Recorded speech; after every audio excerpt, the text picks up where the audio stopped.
20 जुलाई साल 1969 ये वो दिन था जब नील आर्मस्ट्रांग के रूप में किसी भी इंसान ने इतिहास में पहली बार चांद की सतह पर कदम रखा था। इस ऐतिहासिक दिन को सबने अपने टीवी के माध्यम से देखा था और उसी तारीख से इंसानों ने एक नए युग में कदम रखा। इसके बाद इंसानों ने अलग अलग यानों की मदद से कई बार चंद्रमा की सतह पर कदम रखा और ये सिलसिला खत्म हुआ 14 दिसंबर साल 1972 के दिन, जब यूजीन सेरनान ने चंद्रमा की सतह पर आखिरी बार कदम रखा। अब यहाँ पर सवाल ये आता है कि 3 सालों के अंतराल में जब इंसान चंद्रमा पर इतनी बार गए तो 1972 के बाद 49 सालों से इंसानों ने कभी हमारी नेचुरल सैटेलाइट की ओर दोबारा रुख क्यों नहीं मोड़ा। आज हम लोग आपको इंसानों की इसी विकट परिस्थिति के पीछे के असली सच से रूबरू करवाने वाले हैं, जिसके कारण वास्तविकता में इंसान चाहते हुए भी कभी चांद पर मजबूरी के कारण नहीं जा पाए। तो नमस्कार दोस्तों, और आप सभी का स्वागत है मिस्टर स्पेस में, जहां हम लोग फिर से आपके लिए ब्रह्मांड के एक और रोचक किस्से को लेकर आए हैं। तो बिना वक्त जाया किए चलिए शुरू करते हैं। तो चलिए सबसे पहले बात करते हैं इतिहास के कुछ ऐसे तथ्यों की जिनसे रूबरू होना आपके लिए जरूरी है। जैसे चंद्रमा पर इंसानों की यात्रा शुरू हुई थी साल 1969 से और उस साल की 20 जुलाई से लेकर 14 दिसंबर 1972 तक कुल मिलाकर 6 बार इंसानों को हमारी नेचुरल सैटेलाइट की ओर भेजा गया और इन सभी 6 मिशंस में इन टोटल 12 सदस्यों ने चंद्रमा की सतह पर कदम रखा था और उनमें से बाकी के लोग मॉड्यूल को संभालने का काम कर रहे थे। यही कारण है कि माइकल कॉलिंस अपोलो 11 की क्रू का हिस्सा होने के बावजूद कभी चंद्रमा की सतह पर कदम नहीं रख पाए, क्योंकि उनका काम मॉड्यूल को संभालना था और वो वही काम मॉड्यूल के अंदर बैठे बैठे कर रहे थे, जिसके कारण वे चंद्रमा की सतह पर नहीं उतर पाए।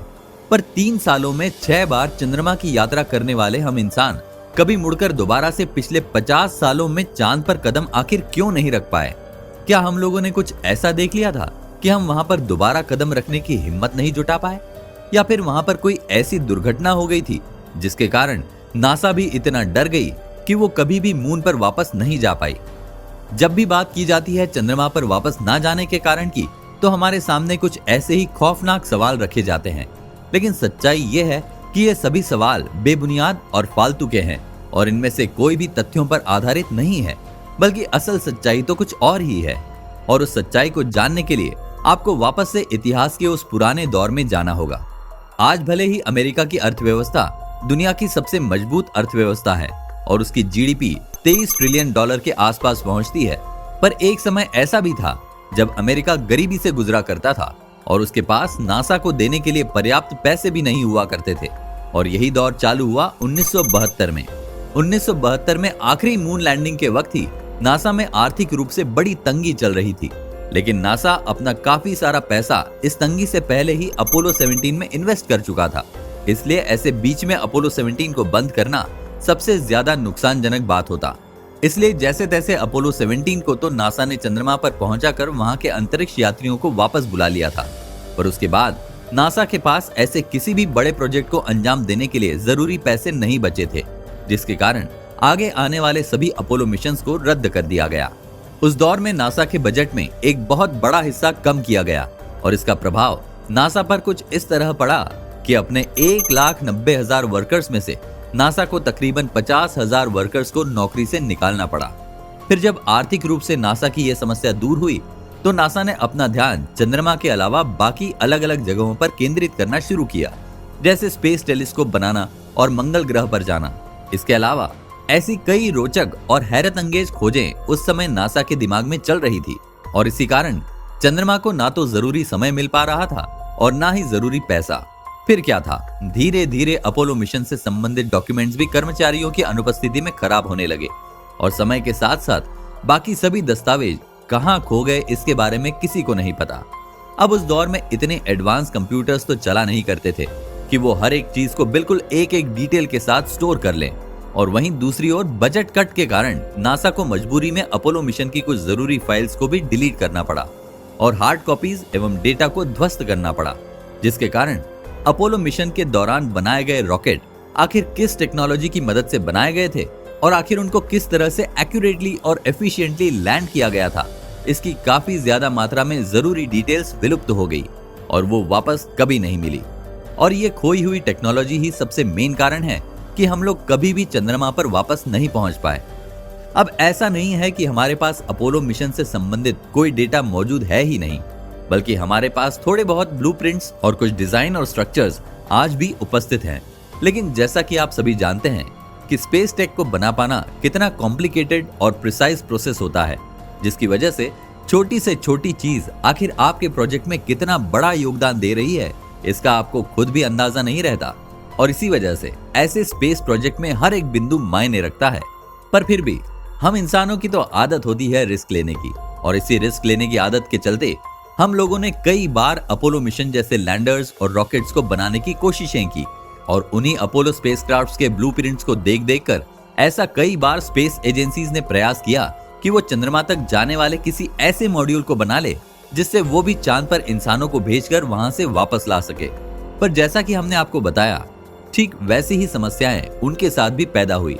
मोटे तौर पर उन्होंने अपने रॉकेट को पूरी तरह से सही और मजबूत बना लिया था, लेकिन जो छोटी छोटी बारीकियां छोटी समझकर नोट्स में और ब्लूप्रिंट्स में नहीं लिखी जाती, उन्हीं की अनुपस्थिति के चलते वो सभी रॉकेट अपनी टेस्टिंग में ही विफल निकले, जिसके कारण स्पेस एजेंसीज ने न सिर्फ अपना काफी सारा पैसा खोया, बल्कि इक्विपमेंट्स के साथ साथ उनकी इस बहुमूल्य मैन पावर और समय की बर्बादी हुई, जिसे अगर वो किसी और प्रोजेक्ट में इन्वेस्ट कर देते तो शायद वो मंगल ग्रह तक भी बिना किसी समस्या के पहुंच जाते। अब आप में से कई लोगों को ये लग रहा होगा कि अगर हम लोग मंगल ग्रह तक जा सकते हैं तो फिर चंद्रमा तक क्यों नहीं? तो इसका भी एक सटीक जवाब आपको देना जरूरी है।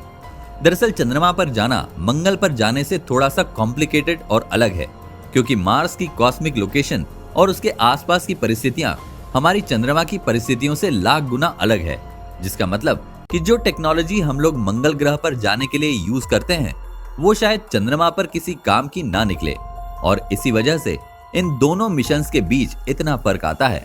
हालांकि ब्लूप्रिंट के माध्यम से कई रॉकेट्स को बनाने के अथक प्रयास भी 1990 से लेकर 2000 के दशक में किए गए थे, पर क्योंकि उस समय टेक्नोलॉजी आज के मुकाबले सीमित थी और ज्ञान एवं आर्थिक स्थिति मामले में भी कोई भी एजेंसी इतनी संपन्न और समृद्ध नहीं थी, जिसकी वजह से बार बार कोई भी अपना पैसा जाया करने की हिम्मत नहीं जुटा पा रहा था और अनिश्चित काल के लिए चंद्रमा पर जाने के ख्याल को टाल दिया गया था।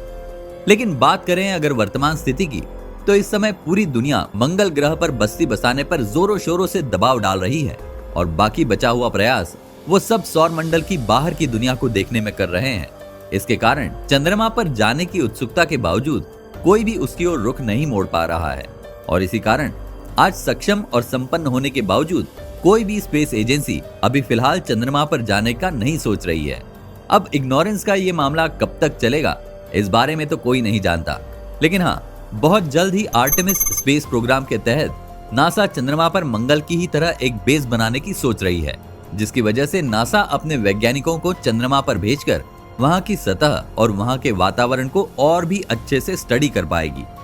अभी फिलहाल ये स्पेस प्रोग्राम अपने डेवलपमेंट स्टेज पर है और इसमें 4 से 5 साल का वक्त लगना तो निश्चित है। बाकी आजकल का जैसा जमाना चल रहा है, कोई प्रोजेक्ट कब तक स्पेस में जाएगा और कब सफल होगा, ये बता पाना बहुत मुश्किल हो गया है। उदाहरण के तौर पर जेम्स वेब स्पेस टेलीस्कोप की ही ड्यू डेट कितनी बार टल चुकी है। वैसे आपको क्या लगता है, हम लोग चंद्रमा पर अपना अगला कदम कौन से साल में रख पाएंगे, और क्या भारत भी कभी चंद्रमा पर कदम रखने वाले देशों में शामिल हो पाएगा या नहीं? इन दोनों सवालों पर अपनी राय हमें नीचे कमेंट सेक्शन में जरूर बताइएगा।